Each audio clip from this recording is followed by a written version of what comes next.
Like even when his he had that whole scandal where he was cheating on his wife and he left her for someone who was like, lighter and all this other stuff. Like, welcome. We are back with the Out of the Berg podcast. I got my boy Chris. What's up? And my bro Avery. What's good? Hello. It's been a while, like a week. Yeah, man. I'm gonna do what we always do, but how was your week, fellas? If anything new? You go ahead, Avery. Oh no, it was just pretty chill. Nothing new happening in this neck of the woods. Just trying to stay warm because it's cold. Yeah, it's starting to feel. Yeah, it's starting to get to the winter, and I don't like it when it's cold. So I don't. I'm with you. Yeah. Right. Oh, sweat. Peter. What's good? First time you saw snow? First time I ever saw snow? Yes. I'm curious. There's always a story behind. First time that I could remember, something like when I was in Richmond, like as a kid. Like, I mean, with snow, I've had a lot of I busted my, But you know what I'm saying? Like, when you try to when back in the day you had the little the snow things, so you go on the hill and then you just slide down. A sled. Mm-hmm. Sled, right? Yeah. I remember doing that all the time, and every time I would hurt myself. Sometimes I found a way to hurt myself, and my hands Purple. be red. Oh, red. I'm talking about that frostbite. Color. You know what I'm talking about? It'd be hurting. Like the frostbite back in the day. Oof. Mm-hmm. You don't know what's happening. You're trying to get. No, as a kid, you just like, oh, this feels good. Like you're having fun. The whole time your hands are just dying. Yeah. Especially when you're trying to pack that last snowball just tight enough, and you're like, I can't aim just right. And then your parents are calling you inside the whole time. You can't even bend your fingers no more. Just like, no, we're having fun out here, guys. See, just go over here, look like you got arthritis. Right, like that sucker. I'm worried about the blood getting pulled. Anyway, Chris, I'm sorry I had to cut you off earlier. How was your day going? How you doing? Oh well, I'm cool and just readjusting to having the siblings back is all. And then since Peter gave his little story about the first snow he's seen, mine was like straight off of a plane from Hawaii, I think. Hey, yeah.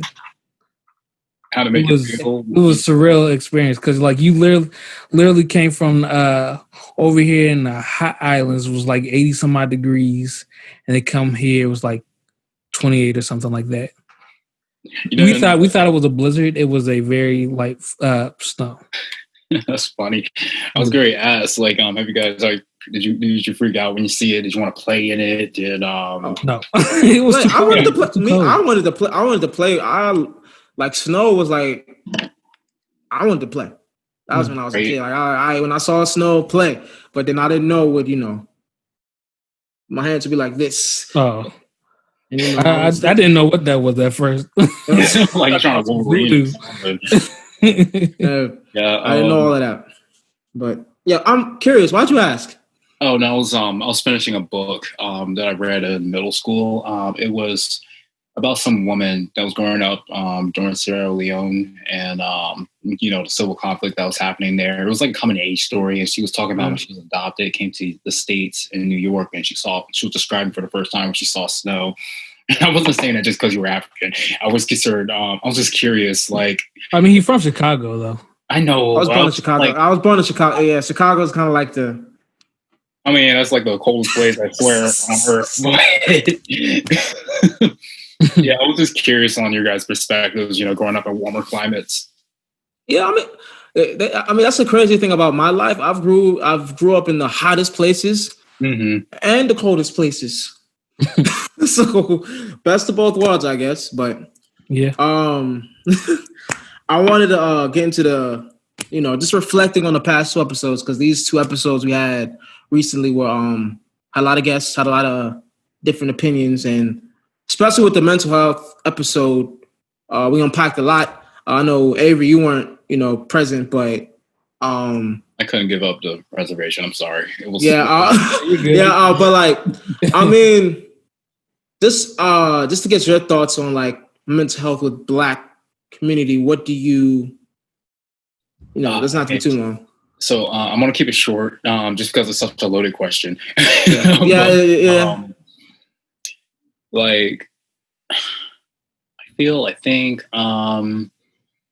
think there's more that we can be doing in our own culture to build it up instead of putting one another down.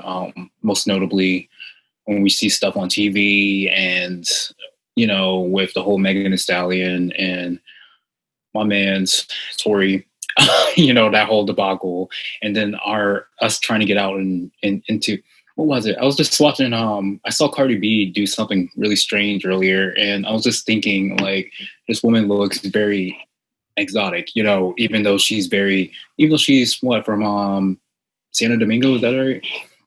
I don't know. But you get what I'm saying. It's just like, what is our need to strive for people who don't necessarily reflect our own, physics, so that's as far as I'm going to say. Yeah. I think from just the last 2 episodes, I mean, the anniversary obviously was like a fun, just reflecting on our year. But I think the mental health episode, I learned, that there are a lot of things that we kind of normalized as kids, or that we thought is normal and it's not, especially with the colorism thing. It's like stuff we just were like, oh, this is how society is. And I think, me personally, I always fought against things like that. But to hear how other people, or just to hear other people's opinions, I was like, wow, really, that's something hard to like, that conversation is hard to have. Yeah. For all the guests, Ashley, Michaela, Chris's sister Ashley, I don't want to forget anybody's name, Gerard.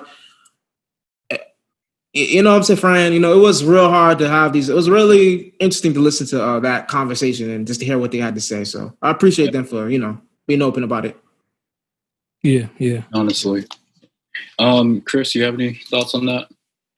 No, I mean, I pretty much shared everything I had this past episode. So if you want to hear from me or Peter's perspective, you should go back 1 episode. It's a long one, but a good one. So it's definitely worth your time. Yeah. You're going to learn a lot.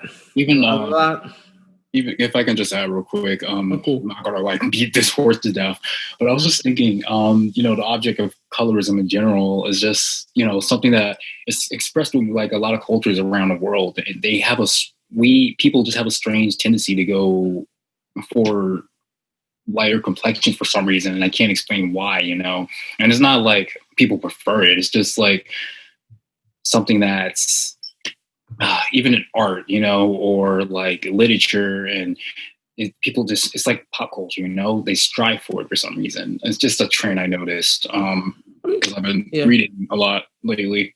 Yeah. I mean, historically, it's been like that for forever, but and it's reflected in every culture, not just with Black people or Hispanics.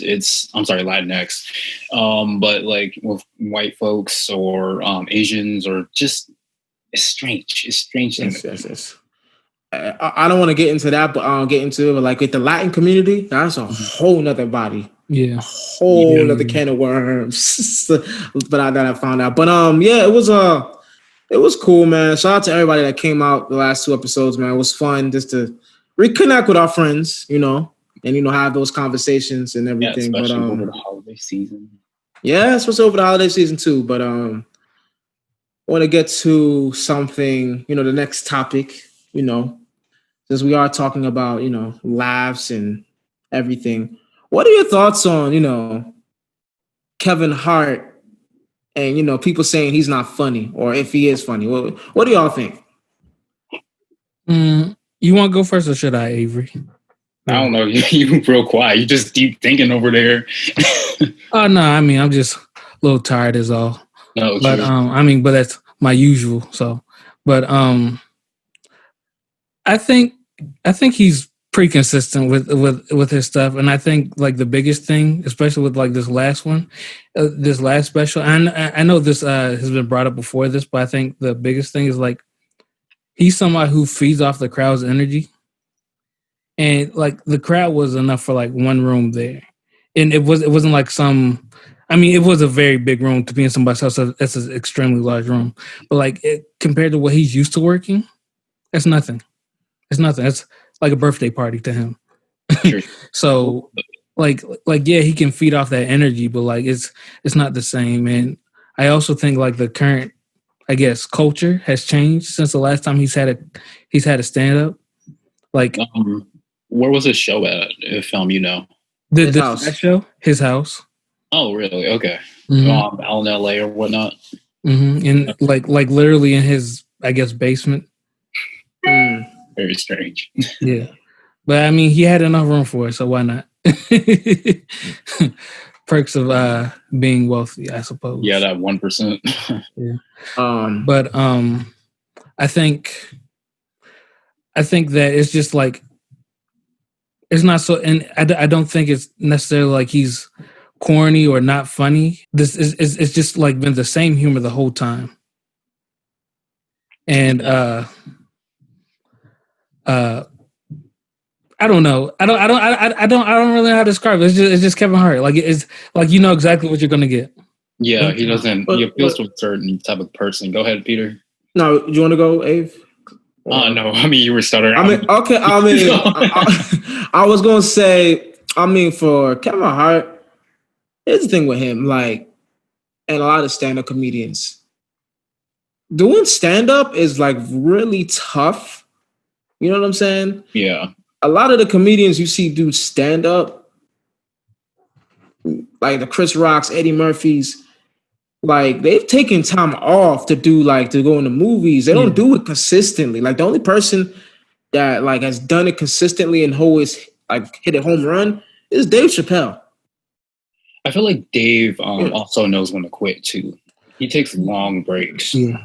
Like even when I'm sorry, when in Cars and Coffee, Jeff, I can't think his name, guy from Seinfeld, he speaking to Dave, and Dave the way Dave spoke was very it was very romantic, but it was just like you could tell the guy hurts sometimes when he was talking about classic comedy and you know, some of the skits that he has to do and just like play off stuff. The guy is very smart, you know. It's just I feel like he does a lot of research and very you know. And another thing, like I think Kevin Hart, his type of comedy is different. His is like my life. I talk about my life and what's going on. Yeah. And that's cool when you're coming up. Like with his first few specials, they were like really good because like people could like the fans could connect to that. You're coming up, you know, you're talking about your life in a certain stratosphere, like when you were living in Philly. But like now you're living in Hollywood. Yeah. And you have rich problems and you're talking about that. It's not going to hit the same for people, the average person. You know what I'm saying? So for me, I've kind of clocked out with Kevin Hart on the stand-up. Like I just like to watch his movies. I'm not like. And I will say this is also another thing for him. He's like super stressed out. He does movies. Like he has like one probably like every year or maybe even more than that. He has his own YouTube channels. I think he has more than one. I know. On that. Yeah, he has a network. The LOL network. Yeah, LOL network, and he also is like doing podcasts and stuff like that. And then he has like a comedy special like every like 2 years. It seems like, which it might not seem like a lot, but you don't see that with everybody else. Yeah. That's a lot. Yeah, that's what I'm saying. Like so, Eddie Murphy. Okay, well.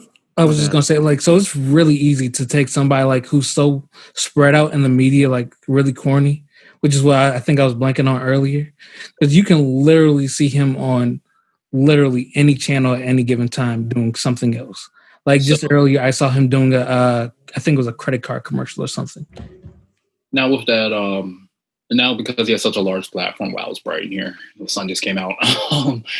Yeah, because he has such a large platform, and when he was clashing heads with The Rock and everything. Now, do you think that's because of two big personalities coming together and they just don't vibe? Did he clash with? No, they're friends, aren't they? They're friends. I thought that was Tyrese. Yeah, that was Tyrese and The Rock that were arguing. Yeah. Oh, okay. Yeah, because I always felt he didn't like The Rock, and they do a lot of jokes. They go at they go at each other, but it's very. Yeah, it just put him in a negative light for me personally. Same thing with The Rock. So yeah, that's. Well, I won't like getting that with that, but yeah. Anyway, let's bring it back down to earth. Sorry. Yeah, I mean, just to last, what would you rank Kevin Hart if you had to, and like, do you think he's generally funny? There's the two of y'all.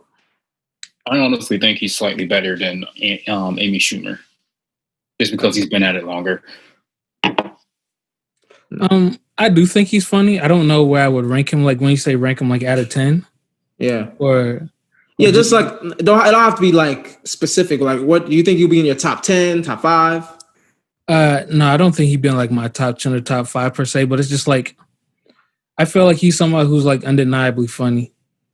And I also feel like he's like one of the louder voices that are funny. Yeah. Which is how you can see him so often. Yeah. Cause like you can be as funny as you want to, but if your name's not out there, then like your jokes aren't gonna be heard. Yeah, like I just feel like he's not that funny. Like I felt like he was funny when he came out, but his routine is dry and he doesn't bring any new material. Personally, that's what I think. Well, yeah, and that also makes sense because like in basically every movie he's like the same person. Which also to me, makes it kind of funny to me. I mean, for me, I think he's more funnier in his movies than any of his stand-ups. Yeah, because that's his personality, Because you can see more of him like through moving than as opposed to like watching him pace back and forth on the stage. Yeah, he's more animated, a little bit more relaxed. He's had like a million takes. Sorry. Yeah, but if it's for me, if I'm ranking him, he may creep in my top 10. You know what I'm saying? Because I honestly, there are a lot of comedians that like on a stage, like I would take the Wayans. I would like the Wayans, Bernie Mac, Martin, Eddie Murphy, Chris Rock, Dave Chappelle. Like, there's a lot that I would, Cat Williams. Yeah. We said that at the same time. I know who you're thinking about. Cat Williams is but that's for the enough for the Kevin Hart is funny, but I mean, he's been complaining about this thing called cancel culture, because a lot of people his last one, a lot of people, even as he was defending his special, I mean, he named it 0 F's given, which I do think he does give. Clearly, if he's complaining this much about, I was about to say you have cancel culture, fact. But I think the disconnect. I think he doesn't know how to take constructive criticism. I think he's taking everything like, oh, they're trying to get rid of me, and I don't think it's that. What do y'all think?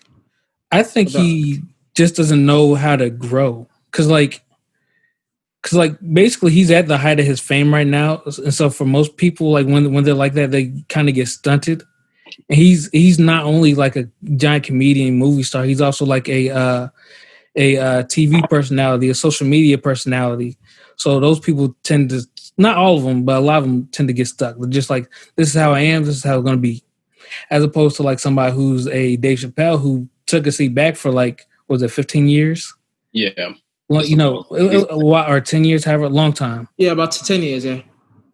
It felt like forever though. But and he's just like, you know what? I live on a farm. I do this, I do that. I bought a shotgun. It was a heroin addict broke into my home. and these, I don't feel like these are necessarily like what the problems that most Black people are dealing with either, or people in general are dealing with. Just like, his specific set of problems, kind of like what you were saying with like Kev, but like it's the way you go about it, trying to make it relatable. Yeah. Kevin has just always been base level, Dave, and it's not Kevin's Hart at all. It's just how he is. Dave has always been somebody who analyzes everything articulately to the point that you will laugh at something that you're not supposed to be laughing at. But after he breaks it down in a way so you see it the way he sees it, and you can't see any other type of way because he literally told you how it's seen to him and how he's taking it. Sometimes you can't help but laugh because it is funny. Yeah. I mean, everything you said is pretty spot on with Dave, but I think with Kev, you need to take it like you can't like get mad at. It's like a rapper getting mad that everybody says his album's whack.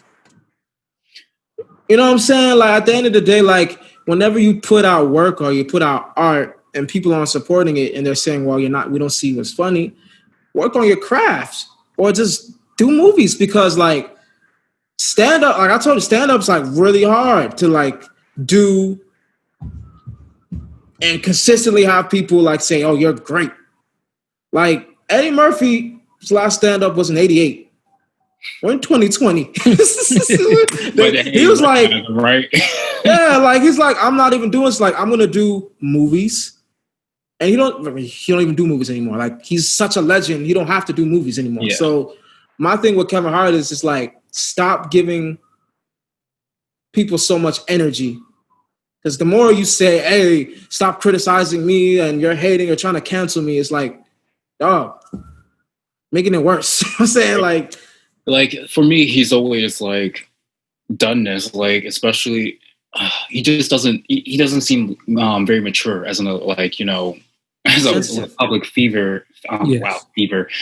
Public figure. And, I know what you mean. And yeah, you get what I'm saying. Like even when his he had that whole scandal where he was cheating on his wife and he left her for someone who was like, lighter and all this other stuff. Like it's just you get what was I? You get what? I get it. I get it. He handled it poorly and very sensitive. Yeah, very. Like Michael Blackson was like making a joke about it. And he took it to heart. I'm like, you're a comedian. Yeah, like this is your thing. You're supposed to make light of every situation. Yeah. You got to be adaptable. And when people don't like you, it's because you're being too critical of yourself. Exactly. Yeah. And that's what I was saying earlier. What like the whole like the mega fame celebrity is being stunted because it's just like. You I feel like they gain like a certain amount of entitlement. Like, what do you mean it's not funny? I'm Kevin Hart. I'm Mr. Funny right now. Exactly. Yeah, I'm the one top, I have that alpha-esque type of attitude because I got money now, For him to blame like the black culture, like no disrespect to Kevin Hart because I'm a fan, but like for him to blame the black culture to say we're like toxic and we like to cancel, it's a slap in the face because they made you hot. Yeah. But I think what he was referring to is just like there's a quote unquote stigma, like the black culture will bring you up just to tear you down. But it's just like it's because I guess like when we're truly with something and when it's on the rise, we're just like and like clearly we're there for it. But then when it's being pulled down, we're the only ones spotlighted, being the ones saying like, "Hey, we're not really rocking with this anymore." When it's actually everybody else doing it too. Yeah, that's another. But they'll be like, "Well, you guys were my base. You're supposed to be supporting me. Well, your base has changed, and you didn't adapt to it." Yeah, it's like you can't expect the people that started out with you to still be with you when you don't even cater to them anymore. Right. Yeah, I mean, think about when you first heard Kevin Hart. Like, I think I was in like. Was it 8th, 9th grade, something like that? So, I forget what the joke was, but it was just like running around talking about she ain't got no nipples. Y'all remember that joke? Yeah, like a nipple, like never mind. It's not PC. So like you got like think about like then like let's say that was 9th grade. I was probably like 13. I'm 26 now. That's 13 years. Right. First time I heard of Kevin Hart, I was so plain. That was I seen that movie too. Yeah, I saw it a couple times. That was not the.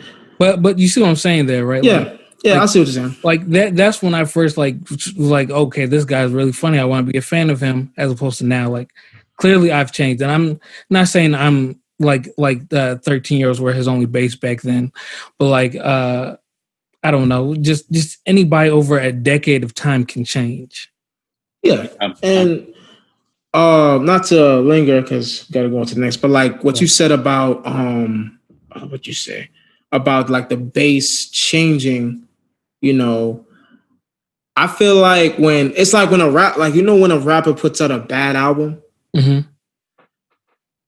we get at them too. Like everybody gets that. So for you, I think if you linger on it or if you like focus too much on it, it becomes a stigma on you. Yeah. And you can't grow or get better. So that's why for me, when he sees that black people are starting to get at him, if they were getting at him for like, or accusing him of something he didn't do, or like something like a scandal, right? Like you were saying, that I understand. Don't like flip on me because of a scandal. Get to know the two sides. But if it's about your art, it's the art. Like, it's nothing you can do, bro. It's like, people got to be honest. It's like, we can't just say, well, you're Kevin Hart, you're funny, I'm around with you. People got to be honest. Because, I mean, like whole time, like 10 years down the road, 15, 20, 30 years down the road, people could look back at this and say, like, this was the greatest piece of work. Or they could look down at the greatest piece of work right now and be like, yo, this was actually trash. Yeah, I mean, opinions change, it happens. But yeah, man, but that's it for the kind of cancel culture Kevin Hart takes. But last week, I was at my mama's house with this one. Tyson versus Roy Jones. Tyson versus Roy Jones. What y'all think of that? What y'all think? I only read about it mostly because the last fight that I saw, I was really upset that the two didn't go out. I can't remember what was the name of it. I was just mad. It was like I think it was Pacquiao. But anyway, like when I was reading on Twitter that Tyson was high through half of the fight, I was like, I'm glad I did not pay for this, you know? Yeah, I wasn't really upset at the fact they weren't going all out. I mean, these men are like in their late 50s, early 60s, you know, and they're still in the ring boxing heavy, you know. That says something. It tells me how, even after all the drugs and, you know, how, you know, age, you know, time and everything, they're still that athletic. So I thought that was a feat in its own. Yeah, I just watched the highlights on YouTube because I didn't feel like paying for the $50. Yeah, you know, because you don't know what you're gonna get with that. Like, true, exactly. Like you're watching two legends, but they're also 51 and 54, I believe. So, I mean, like yeah, I could have dropped it. It wouldn't have hurt me too bad, but I don't know if I want to. I don't know if I want to pay for that. Yeah, and but from what I could tell, like Mike Tyson definitely won that fight for sure. It looked like it looked very obvious that he was kind of like holding back with some of his punches. Looked like he could have really like destroyed Roy with a few of those, but he wasn't out for blood like that, and like it wasn't the purpose of this fight either. And at the same time, I want to say either around 7 or around 8, Roy did show like a few glimpses of his own self. I mean, granted, he is 50 some odd years old right now, but it was just like you could see the movements, you could see where they used to be at. And it kind of gave me a little like chill down my spine. I was like, okay, this a bad man. He's 50 some odd years old. He out in this 7th, 8th round of this match. He still looked like he warming up. I was like, okay, I respect him. I respect him heavily for that. It kind of gave me a little shit too, though, you know. But I unfortunately, well, I don't say unfortunately because I don't regret it. I put 50 to watch it. The other reason, we'll get into the other reason why I put 50 to watch this and why I felt like I got my money's worth. But we'll fit in like a 1 minute bozo of the week because somebody got to get it. After you just reminded me. You just reminded me. Bro, I felt like the fight was good for what it is. For 50-year-olds. I mean, Mike Tyson. Good golly, it did look like he was holding back. Yeah. Roy Jones. Look, Roy Jones is like my personal favorite boxer of all time. First 3 rounds, bro, he kind of did look scared. Yeah. He was hugging on him. Like, he was doing a cut. Like, Roy Jones does have that, like, you know, those moves where he go, ha-ha, then he, like, move around and stuff. But for the most part, if you told me, like, yo, Peter, who really won? It's Mike Tyson. Yeah, definitely. Those body shots. If I can ask, what was the does anybody know the stats off the top of their head, like height, weight, wingspan? I think Roy Jones had the longer reach, like a 3-inch. Ooh, yeah. Like, I think longer reach, but think how tall is Mike Tyson? I think 5'10", and I think Roy Jones is like 5'11". I think 6 feet. 6 feet. So it was a pretty but the thing with Tyson, he's stocky. Yeah, the guys. So he's like this. Roy Jones is like more agile movement. So it was interesting watching it from that perspective. But I ain't gonna hold you, Chris.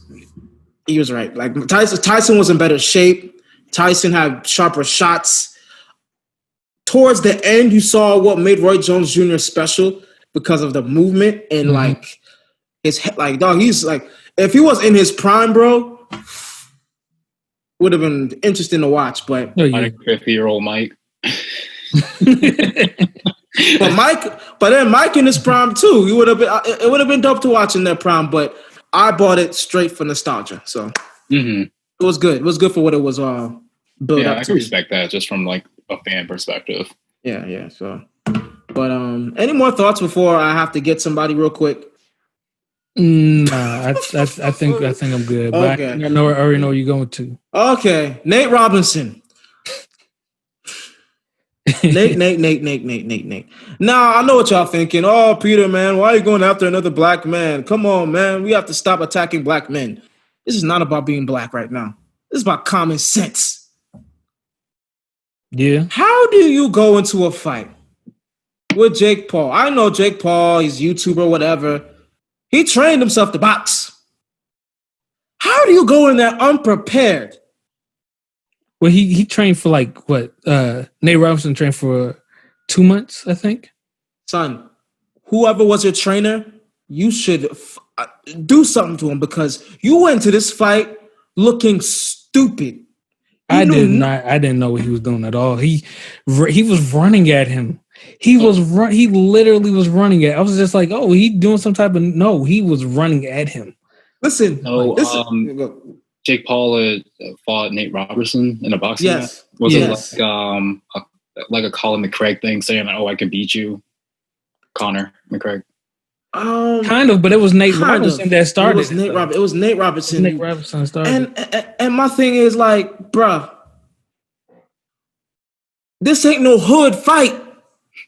Snoop Dogg. Snoop will say, this ain't no hood fight. You don't play boxing. Like, if you saw how he got knocked out, he literally ran into the punch. Literally. He literally ran into the like Nate. Like, you made the whole NBA look bad with this one, man. Like that's why I'm saying, like, stick to what you know. Don't play around. Like, you can play football. You can play basketball. You can play tennis. You can play golf. You don't play boxing. Yeah, I mean, like, at the end of the day, like, not everybody's gonna come in like Deontay Wilder and just be able to like throw like wild punches out here and knock people straight out. That's not how it works. He's he's a freak in that aspect because he started at 20 years old and right now is still one of the greater fighters in his division. Yeah. I mean, he has to also work on some things, but I mean, that's a whole nother. Like technique wise, he's not great, but like just pure power. He's beating people with pure power, which is extremely hard because he's literally just throwing punches. That's all he's doing. Just clobbering people. Clobbering. He's like, I'll overwhelm you. This is my only tactic. Literally. He's just like, you might be better than me, but there's no way your body will outlast my power, which is basically what he does. It's like Yeah, I'm not gonna go ahead. He's big time anime protagonist energy right there, bro. Yeah, like I'm just on a it's just Wilder is tough. He's a dark-skinned brother, and for the most, he's made the black community proud. But Nate, we get Bozo of the Week this week. Sound effects. And Chris, edits. I was just always that awkward pause. They just like Like in real time, you don't know what to do right there. Very soon we'll invest in a soundboard and it won't be as awkward. But transition into this is our last note for the day. But I think last week the Grammy nominations came out, and for the most part, it got mixed reviews from people. Yeah, for me, I like what they did with the hip hop category by putting like spitters, like actual real rappers, the nominations for like the best rap album. Some people didn't like it. Some people were like, how Lil Baby didn't get nominated, how this did not get nominated, how did The Weeknd not get nominated for a Grammy? There were a lot of snubs and mixed feelings. So my question is, let me pull it up. Should Black people give Grammys this much energy? This is like an age-old question. I know. It's every year. It's literally every year. Personally, I don't believe anybody should give them that much energy, but like, I get why they do, because like you're that Grammy award-winning or Grammy-nominated artist after that, and that does hold weight. that is something that they could put on their careers and resumes, Yeah. So it makes sense why you want that. Yeah, but, like I totally agree with you. It's like finally moving into officially that that premium level. This business class. It's you made it successfully as an artist, and other artists in the community recognize you. So yeah. I mean, I see it two ways. I think, let me start with like not giving it any energy. I think we shouldn't. Like when I was a kid, the BET Awards, like even the VMAs, they were like more entertaining to watch. So I feel like as Black people, we should give more energy to those awards because they represent how the culture is. The Grammys don't. And I feel like if we go to the BET Awards or the NCAA Awards,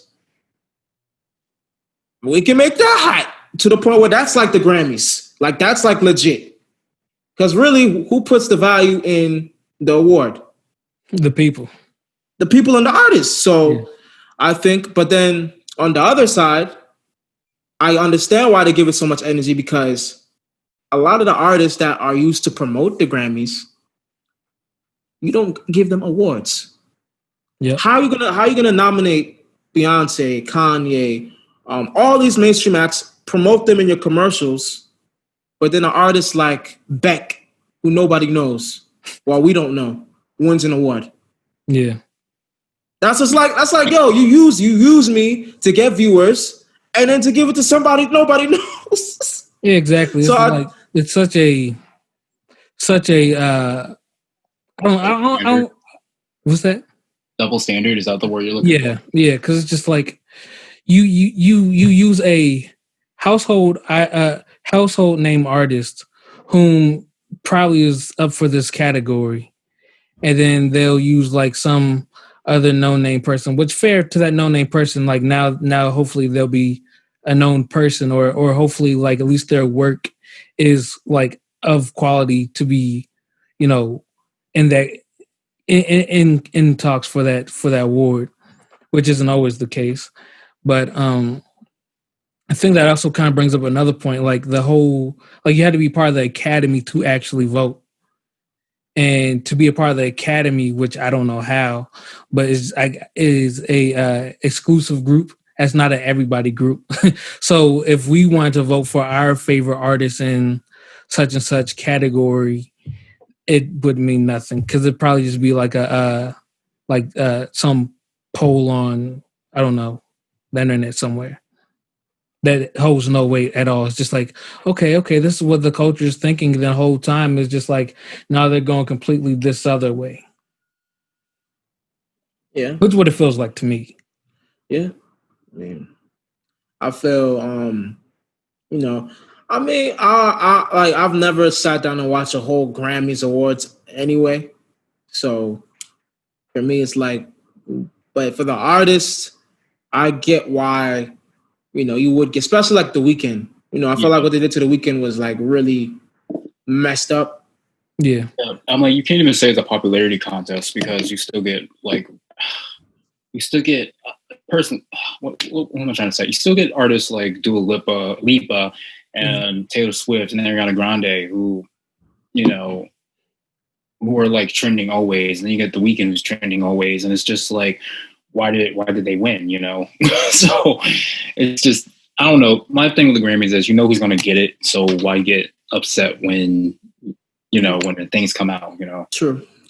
I think culturally people want, because what happens with these awards is like, especially in the past, it's like you were saying, Avery, to a certain degree, it's a popularity contest. Yeah. You dig? So like, I remember back in the day, anytime Eminem was like awarded for like best rap album, I knew they were gonna pick Eminem. Yeah, and then like when they named him the king of hip hop or something, I was just like, wow, is he getting this because he's Caucasian? That's what it felt like to me. That is true. Like, the guy's a legend. Don't get me wrong, but it's just stuff like that. It's like, maybe there's some race behind this, and a race card. And to your point, Avery, it is 90% of the time. And that's why, like, with the MTV Awards and like the Grammys, it's like, we know what you're gonna pick. Like, even though I felt there were years, the one I really like out of everything, the one time that I was really mad was when Macklemore beat Kendrick. Oh yeah, that one I was done with the Grammys. Right. Yeah, but if y'all want to add any more, any thoughts, any closing thoughts, anything. Y'all straight? Y'all got everything I wanted to get off? Like, I don't want to be frustrated anymore by, age-old Hollywood, tradition. Yeah. But last thing, y'all better give Nas that Grammy for the best rap album.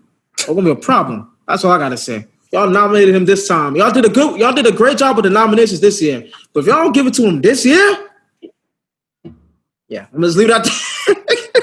What you gonna do, Peter? You gonna start phoning people, writing them mean emails or something? I got connects, Avery. Oh, you got connects. All right, y'all.